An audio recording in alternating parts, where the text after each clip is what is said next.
लेखक मिनी सिंह।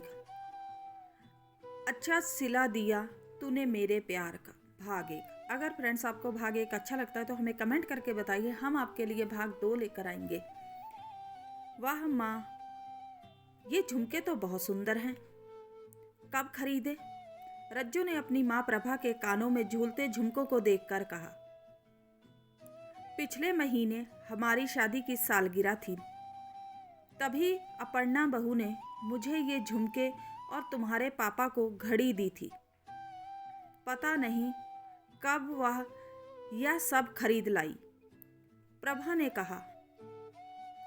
अपनी आंखें बड़ी कर रज्जो बोली। भाभी ने क्या बात है? फिर आह भरते हुए कहने लगी, मुझे तो कभी इस तरह से कुछ नहीं दिया उन्होंने। हाँ भाई, सास ससुर को मक्खन लगाया जा रहा है, लगाओ लगाओ, खूब मक्खन लगाओ। उसका ध्यान उन झुमकों पर ही अटका हुआ था। कहने लगी, जिसने भी दिए हो माँ, पर मेरा दिल तो इन झुमकों पर आ गया है। हाँ तो ले लेना बेटा, इसमें क्या है? कहकर प्रभा ने वे झुमके उतारकर तुरंत अपनी बेटी रज्जो को दे दिए। उसने एक बार यह नहीं सोचा कि अपर्णा को कैसा लगेगा जब वह जानेगी कि उसके दिए उपहार स्वरूप झुमके उसकी सास ने अपनी बेटी को दे दिए। प्रभा के देने भर की देरी थी कि रज्जो ने झट से वे झुमके अपने कानों में डाल लिए। फिर बनावटी मुंह बनाकर कहने लगी, मन नहीं है तो ले लो माँ, नहीं तो फिर मेरे पीठ पीछे घर वाले, खासकर पापा, कहेंगे कि जब आती है रज्जो कुछ ना कुछ लेकर ही जाती है। कैसी बातें करती हो बेटा, कोई क्यों कुछ कहेगा? और क्या तुम्हारा हक नहीं है इस घर में? तुम्हें पसंद है तो रख लो ना, इसमें क्या है? तुम पहनो या मैं पहनूं, बात बराबर है। सच में माँ? ओह माँ, आप कितनी अच्छी हो, कहकर रज्जो अपनी माँ के गले लग गई। हमेशा से तो वह यही करती आई है, जो पसंद आया उसे रख लिया। यह कभी ना सोचा कि वह चीज़ किसी के लिए कितना मायने रखती है, कितने प्यार से और किस तरह से पैसे जोड़कर अपर्णा ने अपनी सास के लिए वे झुमके खरीदे थे। पर प्रभा ने बिना सोचे समझे उठाकर झुमके अपनी बेटी को दे दिए। अरे वह यह तो कह सकती थी कि ये झुमके तुम्हारी भाभी ने बड़े शौक से मुझे खरीद कर दिए हैं, इसलिए मैं तुम्हें दूसरे बनवा कर दे दूंगी।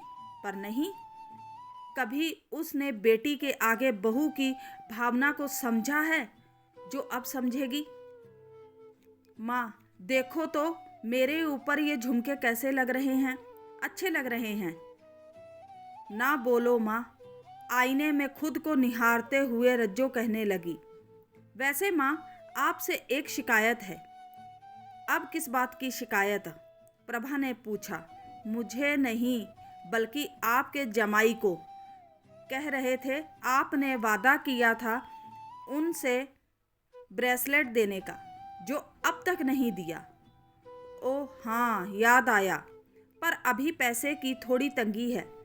बेटा तुझे तो पता ही है कि तेरे पापा को कितनी कम पेंशन मिलती है। घर तो अपर्णा बहू और मानव की कमाई से ही चलता है।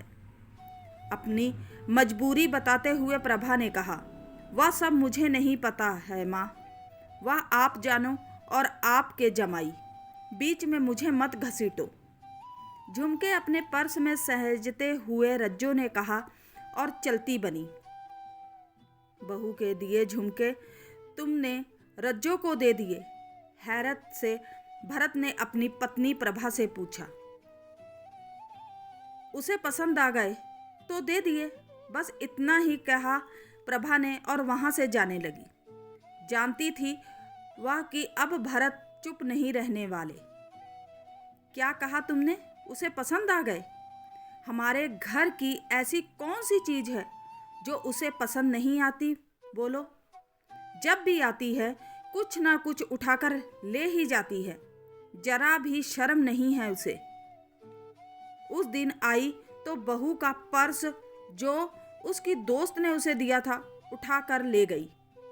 कोई कुछ नहीं कहता तो इसका मतलब यह नहीं कि वह अपनी मनमर्जी करेगी। गुस्से से आग बबूला होते हुए भरत ने कहा।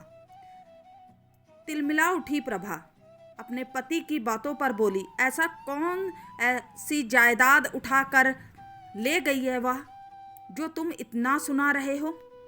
अरे एक जोड़ी झुमके ही तो ले गई है। जाने क्यों रज्जो हमेशा तुम्हारी आंखों में खटकती रहती है।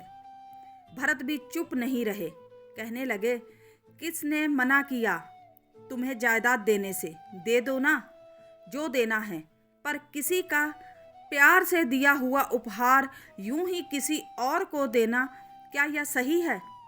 अगर बहू ऐसा करती तो तुम्हें कैसा लगता? कितने अरमानों से वह तुम्हारे लिए झुमके खरीद कर लाई थी और तुमने 1 मिनट भी नहीं लगाया उसे रज्जो को देने में।